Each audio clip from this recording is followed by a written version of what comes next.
आप खुद ही बताइए टूर के बारे में, कैसे क्या आयोजन है, कौन ऐसे ही कौन कुछ होने वाला है।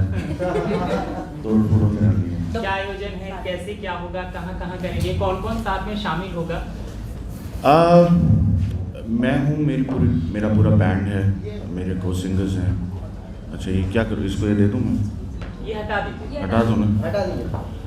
मैं हूँ, मेरा पूरा बैंड है, पूरी टीम है। मेरे डांसर्स हैं। बहुत कुछ है, मतलब जो आप देखेंगे स्टेज पे वो I think 20% of the team होगी। और मतलब यार बता के, मतलब अगर मैं आपको कुछ बताऊं तो वो समझ नहीं आएगा। आई थिंक आपको वहाँ पे आके खुद देखना पड़ेगा कि हो क्या रहा है। ऐसा कुछ पहले हुआ नहीं है इंडिया में, और हमारी इंडस्ट्री में तो आई थिंक नहीं हुआ है। बट जब से मैं इंडस्ट्री में आया हूँ तो मैंने हमेशा से ही कुछ बेंचमार्क सेट करने की कोशिश करी है, चाहे वो म्यूज़िक हो, चाहे वो वीडियोज़ हों, चाहे वो फैशन हो, कुछ भी हो। तो आप वही एक्सपेक्ट कर सकते हैं। मतलब ये नहीं है कि माइक लेके स्टेज पे चढ़ेंगे। ये पूरा ये मेरी फिल्म दिखाने का टाइम है, 2-2.5 घंटे, तो ये वही होने वाला है। पैंडेमिक के बाद आपने कितना मिस किया? बहुत ज़्यादा, बहुत ज़्यादा। और मुझे ऐसा लग रहा था मैं बहुत फॉर ग्रांटेड ले रहा था, जब तक पैंडेमिक ने मुझे रियलाइज़ नहीं कराया कि you can't take anything for granted. Because मुझे पैंडेमिक से पहले भी मैं टूर नहीं कर रहा था, मुझे लग रहा था आराम से करूँगा। फिर जब वो पैंडेमिक आया तो मुझे लगा पता नहीं कब करूँगा। बट आई थिंक एक रंजिश के साथ चढ़ूँगा मैं स्टेज पर तो ये होने वाला है। बट बहुत मिस किया। और कौन-कौन से शहर हैं और शहर यार, तस्वीरें वही नहीं कर शहर शुरुआत हमारी मुंबई से हो रही है 24 दिसंबर को। फिर सिटीज़ के नाम दिए हुए हैं, मेरे को तो याद नहीं है कौन कौन से, ऑर्डर वाइज याद नहीं है। हैदराबाद है, पुणे है, गुरुग्राम है, बेंगलोर है, गुवाहाटी है, मुंबई है, एक और सिटी है शायद, याद नहीं है कौन सी है। बोल दिया गुवाहाटी। अहमदाबाद भी बोल, अहमदाबाद नहीं बोला, अहमदाबाद। नाम बड़ा अलग सा है, पागल। ये कितने देर में, कितने दिनों में डिसाइड हुआ है कि ये नाम रखना है?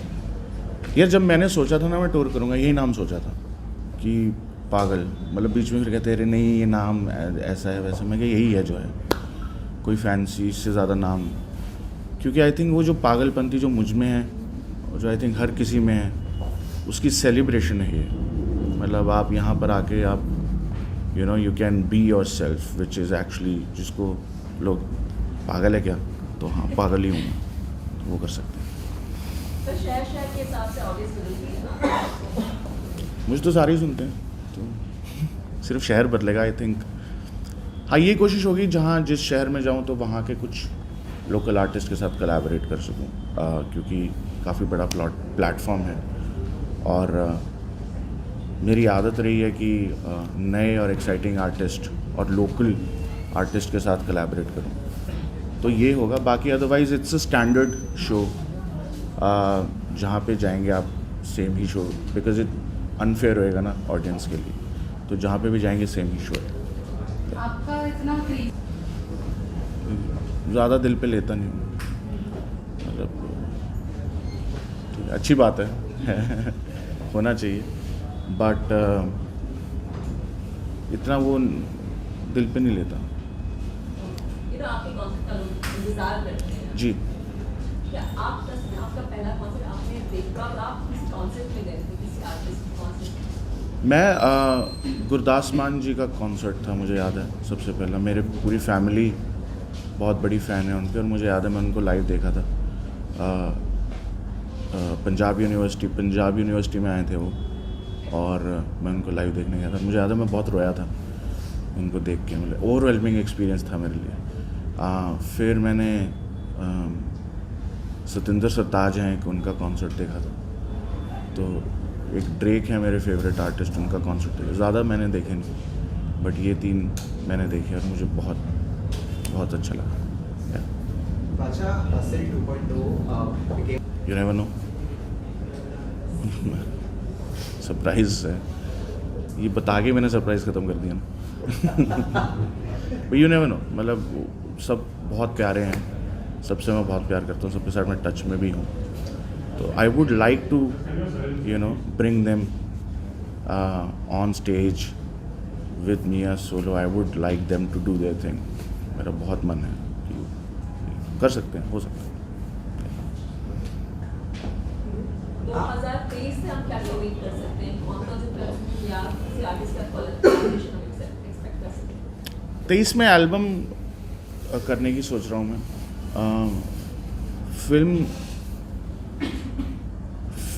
फिल्म भी मतलब वो डिपेंड करेगा, अभी कोई बातचीत ऐसी है नहीं फिल्म की, लेकिन सर्कस में अभी आ रहा है गाना, और किस में आ रहा है, एक ब्लडी डैडी फिल्म आ रही है अली सर की, उसमें आ रहा है गाना. ये 2 फिल्मों में तो आ रहा है. बाकी मेरी ना राइटिंग थोड़ी सी शिफ्ट हो रही है, लिखने का तरीका थोड़ा सा शिफ्ट हो रहा है. तो वो तरीके को लोगों तक पहुंचाने के लिए मुझे लग रहा है मुझे एक एल्बम बनाने की ज़रूरत है, और उसी पे काम चल रहा है. टूर तो इंडिया से हम शुरू कर रहे हैं, फिर वर्ल्ड टूर होगा ये आगे, तो उसकी तैयारी है. बट एल्बम फॉर श्योर आएगी. आपने कहा राइटिंग शिफ्ट हो रही है, थोड़ा एलाबोरेट करेंगे क्या किस तरह से?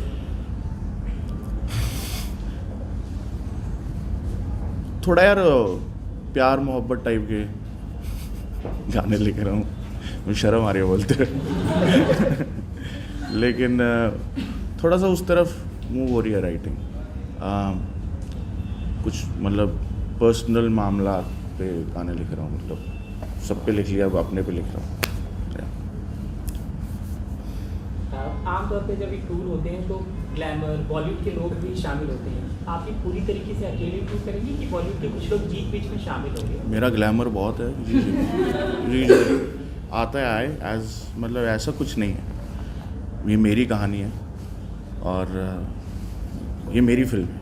जैसे मैं कह रहा हूँ कि मतलब आप बादशाह को जानते हैं कि हाँ एंटरटेनर है, कपड़े वपड़े पहनता है बढ़िया, बट वो ऐसा क्यों है और क्या है, तो ये आई थिंक ये वो कहानी है. ऑफ कोर्स गाने आप सुनोगे, ये थोड़ी ना मैं प्रवचन नहीं दूंगा, लेकिन मज़ा आने वाला है.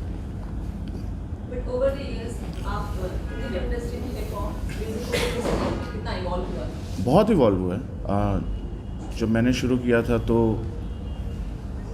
आर्टिस्ट भी कम थे, एज ए जॉनर बहुत एक डॉल्सन स्टेज पर था, बट यही एनविजन किया था, यही होप करी थी, और वही हो रहा है. और बहुत खुशी है जनरली. और मुझे ऐसा लग रहा है कि जब हमने शुरू किया था तो एक एज रेबल हमने शुरू किया था कि यार क्यों बॉलीवुड, क्यों उसके बिना. तो I think we are at a stage where with all due respect to the Hindi film industry for whatever they do, I think as musicians हम एक ऐसे स्टेज पर हैं जहाँ पर हमें किसी व्हीकल की या किसी और बड़े प्लेटफॉर्म की ज़रूरत नहीं है. Because I think music has and musicians have become extremely democratic. And अगर आप में टैलेंट है तो ही आप चलोगे. अब मैटर नहीं करता आप कहाँ से हो, क्या लैंग्वेज है. अगर आप लोगों को आपका गाना पसंद आ रहा है आज के टाइम में with streaming platforms, with short format platforms, तो आपका गाना चल जाएगा. आप मैटर नहीं करता कि आप उस पर कोई स्टार है बॉलीवुड का, या आप खुद हो, या कौन है, या कोई क्रिएटर है. वो गाना अगर चल रहा है तो लोगों को पसंद आ जाएगा. तो आई थिंक सीन, म्यूज़िक का सीन खुद ही बहुत इवॉल्व हो गया और बहुत ही रियलिस्टिक हो गया.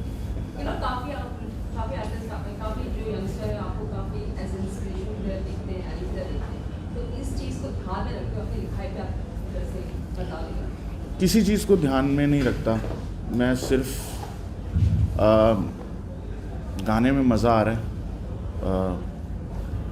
वो ध्यान में रखता हूँ. मैं अक्षय पाजी के साथ मैंने उनसे एक चीज़ सीखी थी कि पैसा वसूल होना चाहिए सामने वाले का, या इमोशन वसूल होना चाहिए. क्योंकि एज फैंस लोग आप में अपने इमोशंस इन्वेस्ट करते हैं, तो अगर उन इमोशंस का उनको वर्थ नहीं मिलता तो फिर वो आपके फैंस नहीं रहते. तो एज बादशाह वो मुझ में जिस तरह से इन्वेस्टेड है, एंटरटेनमेंट या फैशन या कि ग्रैंड, तो अगर उनको वो नहीं मिलेगा ना तो गड़बड़ है. तो मैं बस वही ध्यान में रखता हूँ कि, और मेरा आई थिंक मैं खुद एक लिसनर हूँ, तो मुझे I consider myself as a part of the 80% audience that I cater to. तो मुझे कहीं ना कहीं एक मेरे लिए पैमाना है खुद ही कि हाँ ये कैसी चीज़ है कैसी नहीं। इंस्पिरेशन है, अच्छी बात है, इंस्पायर हुए by my story, may be not by my writing, you do what you want to do, but by the story that जो मैंने लाइफ जी है उससे शायद इंस्पायर।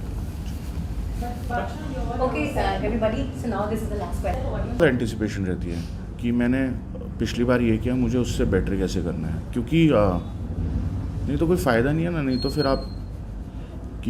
आप धंधा कर रहे हो कि मेरी ये चीज़ चल रही है, अगर मेरी मैगी बिक रही है तो मैं मैगी बेचूंगा, तो फिर तो धंधा हो गया। बट मुझे इसको और बेटर कैसे करना है, मुझे इवॉल्व कैसे होना है। एज ए ह्यूमन आप इवॉल्व होते हो, आप जो कल थे वो आज नहीं हो।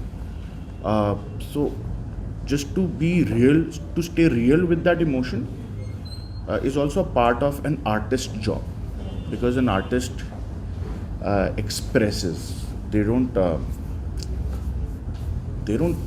आपको पेश नहीं करते हैं, वो आपके सामने रखते हैं। तो मेरी खुद की एंटिसिपेशन रहती है कि बेंचमार्क और हाई कैसे लेके जाएं विदाउट स्टेइंग द सेम। बहुत मतलब it's easier said than done, but that's the challenge, और जो चैलेंज आई थिंक मीट करता है वो आई थिंक चलता रहता है।